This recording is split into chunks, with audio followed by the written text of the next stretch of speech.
In Auto-Tune Pro and Auto-Tune Artist, there's a parameter where you can minimize or accentuate the natural vibrato in the voice.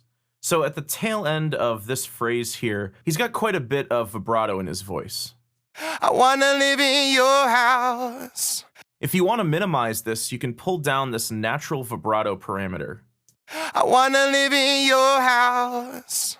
I wanna live in your house. And if you want to accentuate the vibrato, you can pull this up. I wanna live in your house. I wanna live in your house. I wanna live in your house.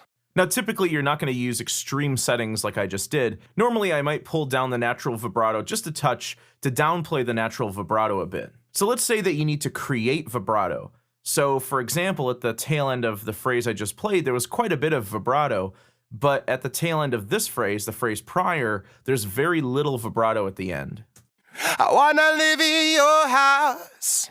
So if I want these two phrases to match a bit better when they play back to back, I may want to add some vibrato here. So first what I'll do is I'll isolate this section and I'll move it down to its own track. I don't want to create vibrato on everything, just this isolated section. Then in Auto-Tune, I'll show the advanced view, and here there are several controls to create vibrato. This module is an LFO, or a low frequency oscillator, that applies pitch modulation to the voice, much like an LFO and a synthesizer can apply vibrato to an oscillator. So you can choose one of three shapes: sine wave, square wave, or sawtooth. And if you select no vibrato will be applied to the voice. So I'm going to go with sine wave. This is going to give you the smoothest, most natural sounding vibrato. So initially with the stock setting, you might not hear any additional vibrato. I wanna live in your house. I wanna live in your house. This is because the onset delay is set to 500 milliseconds by default. This means that a note must be held for at least 500 milliseconds for the vibrato to kick in. The onset rate controls how long it takes for the vibrato to essentially fade in. So based on what parameters you set, the vibrato will gradually fade in over this time period. To make the vibrato really noticeable, just for demonstration purposes, I'll pull down the onset delay down to 0, and I'll pull the onset rate down to 0 as well. I'll also pull the pitch amount all the way up. I wanna live in your house. Again, you're not normally going to use that setting. I'm just using this for demonstration so you can easily hear the vibrato. The rate controls the speed of the LFO. Typically, vibrato happens around 5 to 6 hertz, or 5 to 6 cycles per second. I wanna live in your house. I wanna live in your house.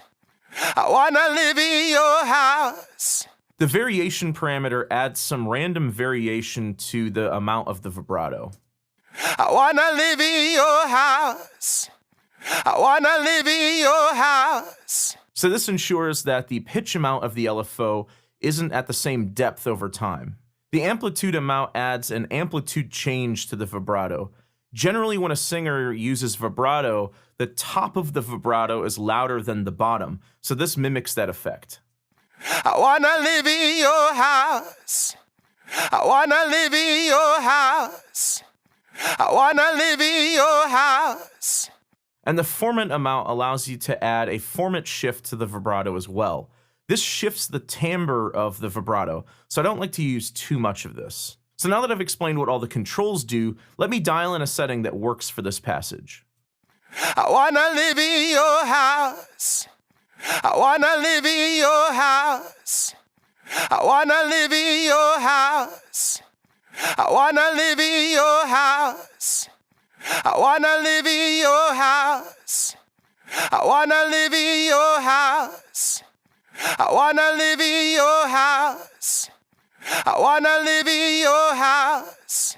So now I have vibrato at the tail end of both passages. I wanna live in your house. I wanna live in your house. The first passage, I artificially created this with Auto-Tune Artist, and the second phrase isn't just naturally there in the vocal recording.